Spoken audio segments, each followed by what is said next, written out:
Today we're watching and reacting to another episode of Black Clover, this time episode 43, Temple Battle Royale, because the Black Bulls are about to go against the Temple Mages in the Underwater Temple. It's going to be interesting to see how strong these guys are, to see which Black Bulls can win their fights and which ones lose, but I do have a feeling most of them will probably win their fights, mostly because I think a lot of them are unpredictable, so it's kind of hard to fight them. So let's jump into my reaction and then discussion for this episode of Black Clover. So it looks like instead of participating in the fight, Yami gets to watch it. Of course he wants to participate.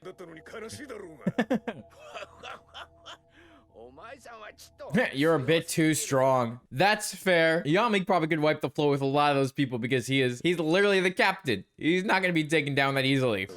Looks like you really do get it, Gramps. If any of them mine lose, I'll kill them. Typical Yami response. It's got a point. Fire versus water does not usually end too well. Pick a frail guy like you. Oh, dude, they understand Luck's power. You're the weakest of the Magic Knights. Are they though? Are they?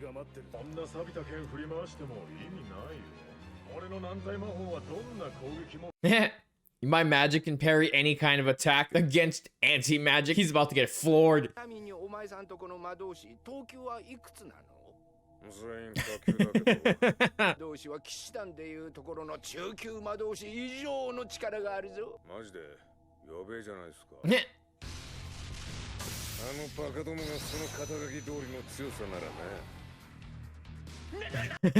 As they all mop the floor versus their enemies, just one-shotting each one of them. He must have been one of the weaker ones. Typical Luck. It's funny because the Black Bulls, even though they are all juniors, they're all still really strong. They just don't go up in rank because they just do whatever the hell they want.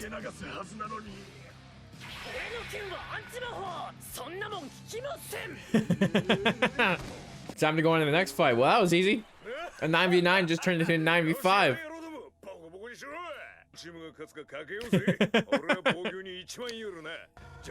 Ooh, the three great priests.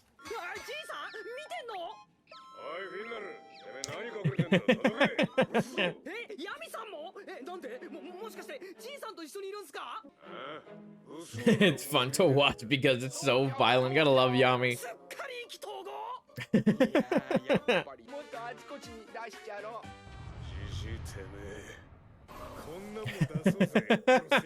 I love how Yami's getting into the games by making even worse enemies against his squad.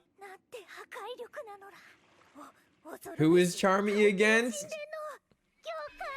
Oh, nope, she's just cooking food. Oh, typical Charmy.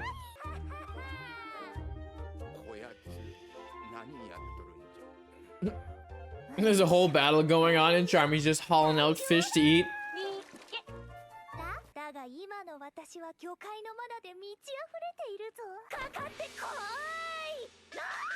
Charmy's getting ready. She's ready to fight, powered up by the food.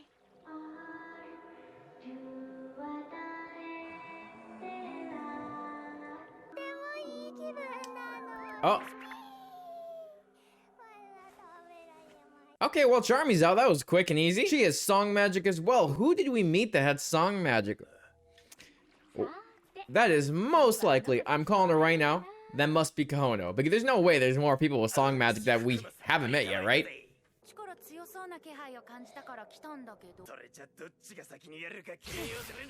Luck already ran into the fight. Typical.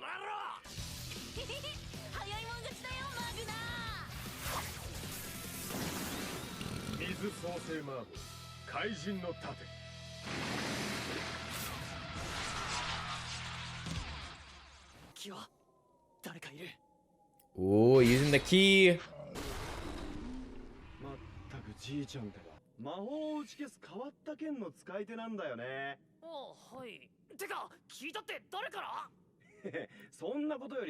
Asta versus the sword fishman. The dancing sword fishman. Although people from the underwater temple, we can't go to the capital against the rules. Oh, so they can go to the beach, they just can't go to the capital. Interesting. So they can leave this underwater temple.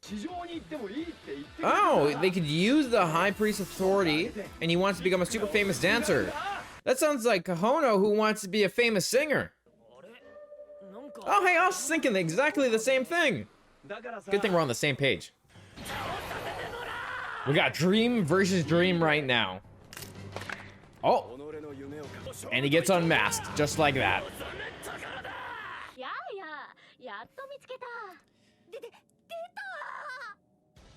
Oh, this is 100% Kahono, because she said she'd see Noelle later. So this has to be.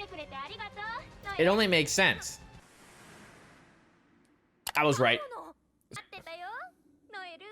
Kahono is one of the high priests.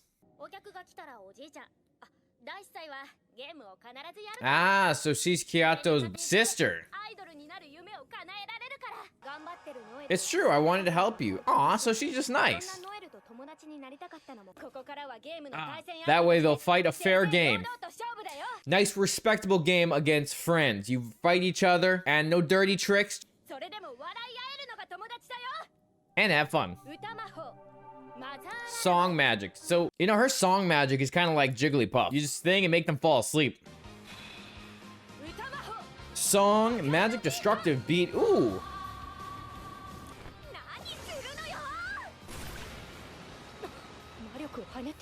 It's gonna miss. It's gonna completely miss, right? Yeah.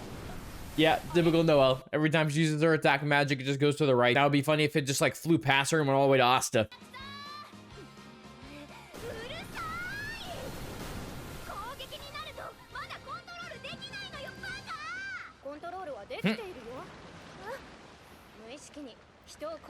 You're subconsciously trying not to attack people. Oh, it's because she's nice and doesn't want to hurt people, but she's a magic knight, so she kind of has to. This really will be the Noelle character development arc, where she learns how to control her magic and fight.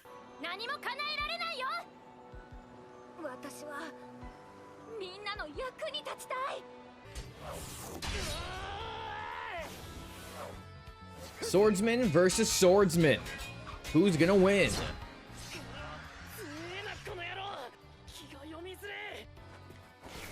It looks like it's one of those things where he's not thinking, he's just moving. Just going one with the flow to fight.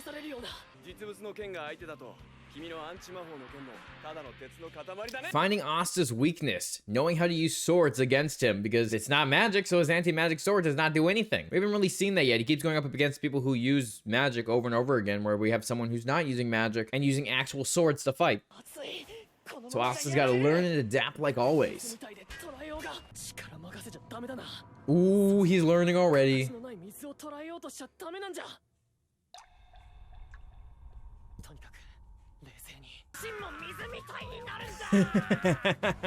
I also need to become like water. He starts moving around like no tomorrow. Don't sell us monkey short. Ooh. I had to go beyond my limits, just like how Yami told him.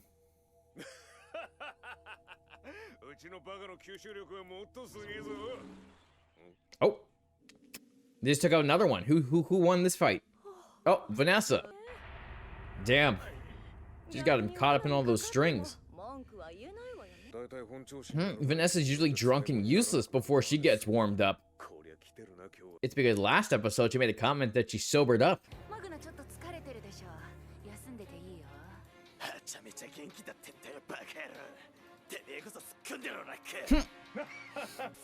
Oh, Luck's getting ready. You can tell when Luck's getting ready for a damn fight because he just slowly turns crazier. Oh. What is this? And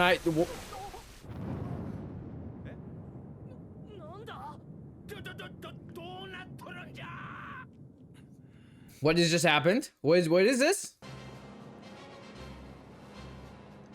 Oh shit, Veto has arrived. The Eye of the Midnight Suns have attacked. damn, I was not expecting them to just show up in the first few episodes of this arc. Veto's already pretty freaking strong. One of the third eyes. This is not gonna go well. We're gonna have the temple mages team up with Black Bulls to take this guy down. It's gonna be pretty insane. God damn. Okay, cool. So before we jump into the discussion part of this video, make sure you hit the like button and subscribe button to stay up to date with all my Black Clover reactions. And with that, let's go into the discussion part. I was not expecting this battle to be something that all the townspeople kind of gather up to watch. Just loving it when these outsiders come in so that they can have these kind of games go on. I think that's kind of interesting. It says a lot about the underwater temple and how they actually do get visitors. So when they do, they have a battle royale to see who wins. And it makes me wonder a lot about what these people are like, because they do know about the surface. Like Kahono said, they can go up to the beach. They just can't go into the capital. But with the high priest's authority, they can, which makes me wonder if the Clover Kingdom actually does know about them, and the Wizard King just allows them to be down there, knows they have a magic stone, leaves them at B because they're kind of in their own area, doesn't really mind if they come to the surface, they're just not allowed in the capital. Because this is the first time we've been hearing about them, it just raises a lot of questions about where they sit in this hierarchy of this world. And it's very interesting that both Kahono and Kyoto want to become famous in one way. You got one that wants to be a famous singer and one that wants to be a famous dancer. So some interesting things going on there with those characters, especially having both of them and their father being the strongest mages out of the temple mages. And I find it funny that right off the bat, Magna,